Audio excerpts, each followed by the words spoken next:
এ বিষয়ে কথা বলতে আমাদের সঙ্গে যোগ দিচ্ছেন সহকর্মী মাসুদ কার্জন। মাসুদ কার্জন, আপনার কাছ থেকে জানতে চাইবো যে বাংলাদেশ থেকে জঙ্গি সংগঠন আইএস এর হয়ে কাজ করতে এখন পর্যন্ত সিরিয়া যাওয়ার কোনো ঘটনা সরকারের কাছে রেকর্ডেড আছে? খালেদ, এখন পর্যন্ত আইএস এর হয়ে যুদ্ধ করতে বাংলাদেশ থেকে গেছে এরকম বিষয়টি পুলিশ এখনো জানাতে পারেনি।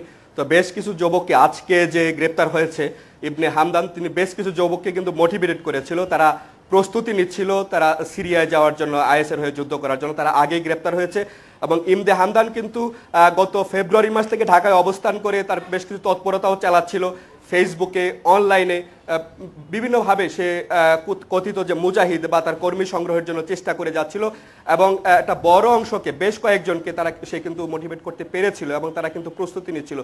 প্রস্তুতি নেওয়ার আগেই গোয়েন্দা পুলিশ তাদেরকে গ্রেপ্তার করতে সক্ষম হয়েছে এবং ইবনে হামদানের কথা আমরা আগেই শুনছিলাম যে তিনি বিভিন্নভাবে সংগঠিত করার চেষ্টা করছিলেন, তিনি বাংলাদেশে অবস্থান করছেন, তিনি নিজেও সিরিয়ায় গিয়ে আইএস এর হয়ে যুদ্ধ করেছেন। বাংলাদেশি কার্জন, ইবনে হামদানকে পুলিশ সন্দেহ করলো কেন? মানে তিনি কেন পুলিশের সন্দেহভাজন তালিকায় থাকলেন? তার কোন আচরণে পুলিশের প্রথম সন্দেহ হয় যে তিনি এই ধরনের কোনো কাজ করে থাকতে পারেন? খালেদ, আইএস এর যে সফলতা, কথিত সফলতা সিরিয়ায় এবং সম্প্রতি কিছুদিন আগে জাওয়াহিরির যে ভিডিও বার্তা এবং এর আগে 23শে ফেব্রুয়ারি যদি খেয়াল করেন যে জঙ্গিদের বড় একটি সফলতা দাবি করা হয়, জঙ্গিরা মনে করছে তাদের সফলতা, সেটি হচ্ছে ত্রিশালে গুলি করে পুলিশকে হত্যা করে জঙ্গি ছিনতাই করে নেওয়া, একজন জঙ্গি ছিনতাই করে নেওয়া। তো এরপরে কিন্তু জঙ্গিরা অনেকটা নড়ে চড়ে বসেছে, এরপরেই কিন্তু গোয়েন্দা কার্যক্রম অনেক শক্তিশালী করা হয় এবং সম্প্রতি কিছুদিন আগে পিস টিভির যে উপস্থাপক আছে অ্যান্থনি, তার ফেসবুকের যে পেজ আছে সেখানে বেশ কিছু যারা তার ফেসবুকে প্যান হয়েছিলেন তাদের তৎপরতা কিন্তু পুলিশ গোয়েন্দা তৎপরতার মধ্যে নিয়ে আসছিল। সেই ফেসবুকের প্যান এবং ফ্যান থেকে কিংবা ওই যে গোয়েন্দা তৎপরতার মাধ্যমে এবং যে বিভিন্নভাবে এর আগে গ্রেপ্তার হয়েছে তাদেরকে জিজ্ঞাসাবাদ করে ইবনে হামদান সম্পর্কে একটি তথ্য পায় এবং ইবনে হামদান গত ফেব্রুয়ারি মাস থেকেই ঢাকায় অবস্থান করছিল, তার মোবাইল নেটওয়ার্ক, তার বিভিন্ন গতিবিধি পর্যবেক্ষণ করা হচ্ছিল এবং এর আগে যারা গ্রেপ্তার হয়েছে তা ইবনে হামদানের নাম বলে গেছে। এর কারণে আসলে কার্জন, আপনাকে ধন্যবাদ। কার্জন জানাচ্ছিলেন যে কেন ইবনে হামদানকে পুলিশ সন্দেহ করলো। এডিটর স্পিক একটা বিরতি নিচ্ছি, ফিরছি একটু পরে। স্বাগত আরেকবার, দেখছেন এডিটর স্পিক। আসামি ধরতে প্রতিযোগিতায় নেমেছে র্যাব ও গোয়েন্দা পুলিশ। রাজধানীর মগবাজারে 3 খুনের মামলায় সোহেল নামের 2 জনকে গ্রেফতার করার দাবি করেছে র্যাব ও গোয়েন্দা পুলিশ। তবে মামলা বাদী জানিয়েছেন র্যাবের হাতে আটক সোহেল মামলার আসামি সোহেল নন।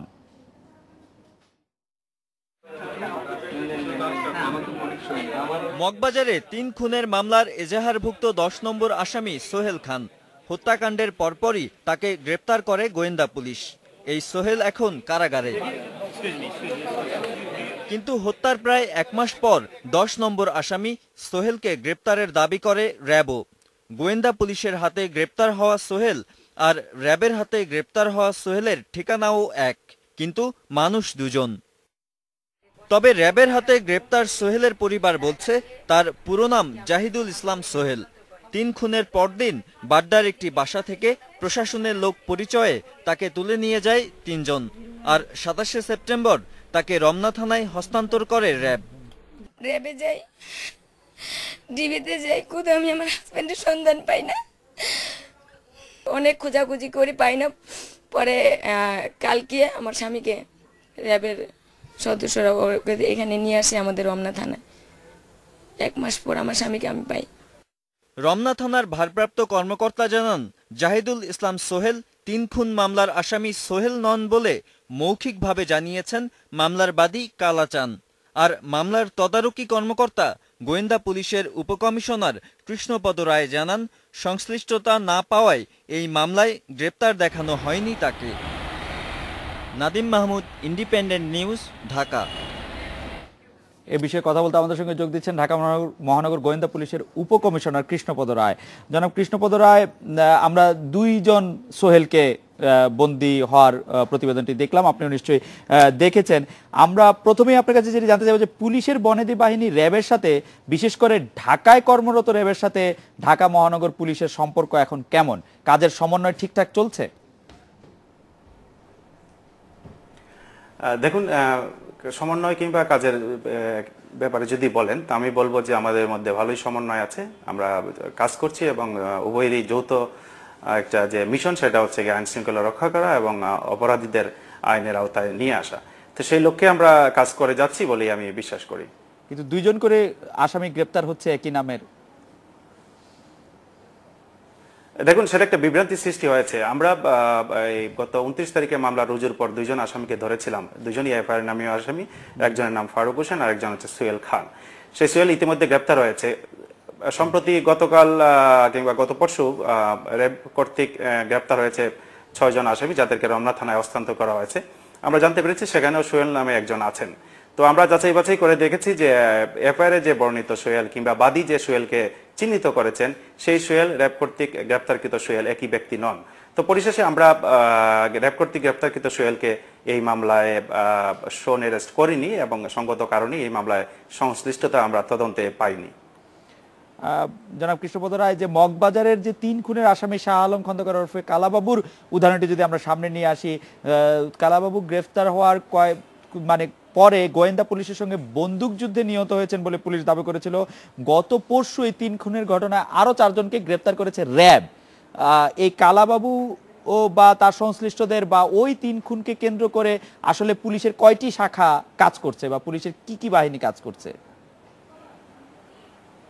দেখুন, মামলাটি থানায় রুজু হওয়ার পর থেকে থানা যেমন আনুষ্ঠানিকভাবে কাজ শুরু করেছে, পাশাপাশি ডিবিও একটি ছায়া তদন্ত শুরু করেছিল। মামলা রুজুর একদিন পরে ডিবি এটা আনুষ্ঠানিকভাবে মামলা তদন্ত শুরু করে, ডিবিকে মামলা শুরুর একটা নির্দেশনা দেওয়া হয়। তো সেক্ষেত্রে প্রধান তদন্তকারী কর্মকর্তা হচ্ছে ঢাকার গোয়েন্দা সংস্থা, গোয়েন্দা পুলিশ। পাশাপাশি থানা পুলিশ কিংবা আইন শৃঙ্খলা রক্ষায় যারা অন্যান্য জড়িত আছেন, তারাও বিভিন্ন সময় আমাদের তদন্ত কাজে সহযোগিতা করে থাকেন, আসামি গ্রেপ্তারে সহযোগিতা করে থাকেন। সেভাবে আমাদের কার্যক্রম এগিয়ে থাকে। আরেকটি বিষয় জানতে চাইবো যে মাওলানা নুরুল ইসলাম ফারুক এবং গোপী বিভাগের কথিত 6 খুন একই সূত্রে গাথা বলে পুলিশ বাহিনী কর্মকর্তারা আমাদেরকে জানিয়েছেন। তো গোপী বিভাগের হত্যাকারীদেরকে আগে ধরতে পারলে, সেটা গত ডিসেম্বরে ঘটেছিল, তাহলে কি পরবর্তী হত্যা বা পরবর্তী অপরাধগুলি ঠেকানো সম্ভব হতো না?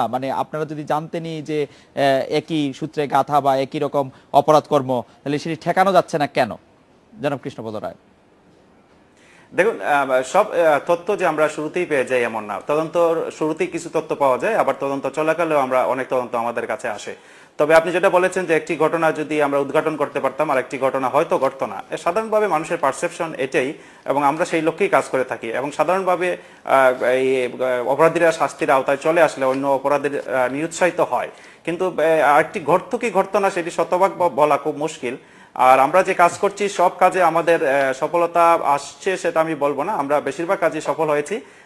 যে কাজগুলোতে আমরা সফল হইনি সেগুলো তো আমাদের নিরন্তর চেষ্টা আছে, এবং আশা করছি তদন্ত একটি নির্দিষ্ট পর্যায়ে গিয়ে আমরা একটি পরিসমাপ্তি টানতে পারবো। আপনাকে অনেক ধন্যবাদ। আগেই জানিয়েছিলাম যে সরকারের কয়েকজন মন্ত্রী, এমপি আর প্রভাবশালী রাজনৈতিক নেতা নানা রকম অপরাধ কর্মের পৃষ্ঠপোষকতা দিচ্ছেন বিএনপি ও জামাতে নেতাকর্মীদের। এরকম অভিযোগ তোলা হয়েছে সরকারের এক বিশেষ তদন্ত প্রতিবেদনে। এই বিষয়ে এখন আমাদের সঙ্গে কথা বলতে যোগ দিচ্ছেন মুক্তিযুদ্ধ বিষয়ক মন্ত্রী জনাব আ.ক.ম মোজাম্মেল হক। জনাব মোজাম্মেল হক, প্রধানমন্ত্রীর কার্যালয় থেকে স্বরাষ্ট্র মন্ত্রণালয়ে পাঠানো এক প্রতিবেদনে দেখা গেছে গাজীপুরে টেন্ডারবাজিতে জড়িত বিএনপির নির্বাহী কমিটির সদস্য মুজিবুর রহমানকে আপনি পৃষ্ঠপোষকতা দিচ্ছেন। আপনি অভিযোগ অস্বীকার করেছেন, আপনি বলিষ্ঠভাবে জানিয়েছেন এটি একটি ষড়যন্ত্রমূলক কার্যক্রম হতে পারে। কিন্তু এই ষড়যন্ত্রমূলক কার্যক্রমটি প্রধানমন্ত্রীর কার্যালয় থেকে কে বা কারা করছে বলে আপনি মনে করেন, বা এই অভিযোগের কারণই বা কি? দেখেন, আমি এটা কারা করছে তার কারণ আমি কি করে বলবো? যে মুজিবুর রহমান কোন পার্টি করে বললেন? মুজিবুর রহমান বিএনপি নির্বাহী কমিটির সদস্য এবং মেয়র কালিয়াকৈর পৌরসভা। ও কালিয়াকৈর, সে টেন্ডারবাজি করলে কি কালিয়াকৈরে করে না অন্যত্র করে? সে তার পৌরসভার আমি কোনোদিন ভিজিটও করে দেখি নাই, আমি কোনো কাজ উদ্বোধন করে দেখি নাই, কবে টেন্ডার হয় কিছুই জানি না। তবে বিভিন্ন এটা এর চেয়ে হাস্যস্কর ব্যাপার আমার কাছে আর কিছু মনে হয় না। সেটা কালিয়াকৈরবাসী, আপনারা যদি জানান কালিয়াকৈরের জনগণের কাছে, এলাকার মানুষের কাছে, এবং সবসময় অন্যায়ের বিরুদ্ধে আমি সোচ্চার, এবং যাদের স্বার্থে লেগেছে তারাই হয়তো এটা করে থাকতে পারে। সেই ক্ষেত্রে জনাব মোজাম্মেল হক, আমরা অবশ্য এই ধরনের অভিযোগ প্রথমেই পেলাম। সেই ক্ষেত্রে জনাব মোজাম্মেল হক, আপনার সাম্প্রতিক কর্মকাণ্ড নিয়ে, যেমন মুক্তিযুদ্ধের ভুয়া সনদধারী আমলাদের বিরুদ্ধে আপনার অনড় অবস্থান, মুক্তিযুদ্ধের বিদেশি সম্মাননাপ্রাপ্তদের কেসের স্বর্ণচুরির তদন্ত ব্যবস্থা গ্রহণ, এইসব কিছুই অনেক মহলকে অসন্তুষ্ট করতে পারে বলে, এবং এটা আপনার অনগোয়িং প্রসেস। আপনি বলছেন যে কাউকেই কোনো অন্যায়ের ক্ষেত্রে ছাড়া হবে না, সেইটার ক্ষেত্রে কি কোনো সমস্যায় আপনি পড়তে যাচ্ছেন বা পড়তে পারেন? এটা দেখেন, আমি অনুমানে কাউকে সন্দেহ করতে রাজি না। আমি যেগুলো খুব গুরুতর কাজে হাত দিয়েছি। আপনারা জেনে থাকবেন আমি এমপি থাকাকালীন গত বছর মানে 1200 অবৈধভাবে নিয়োগ যেটা দিয়েছিল বিএনপি, জামাত, জোট এবং আফতাব সাহেব, ওই যে জাতীয় বিশ্ববিদ্যালয়, মামলা করে আদালতের মাধ্যমে তাদেরকে চাকরিচ্যুত করেছি, যেখানে জামাতের 983 জন ছিল। কাজে আমি তো জানি যে সাপের গর্তে আমি হাত দিয়েছি, কারণ প্রভাবশালী লোকদের অন্যায়ের বিরুদ্ধে আমি সোচ্চার। কাজে আমাকে মানুষের কাছে হেয় করার জন্য তো কিছু বলতেই পারে। তবে এটা আজকে আমার মনে হয় যে জীবনটা সার্থক, যে আমি যে অন্যায়ের বিরুদ্ধে যাচ্ছি। অন্যায়ের যারা পৃষ্ঠপোষক, গডফাদার, তারা আমার বিরুদ্ধে বলবে, এটাই তো স্বাভাবিক।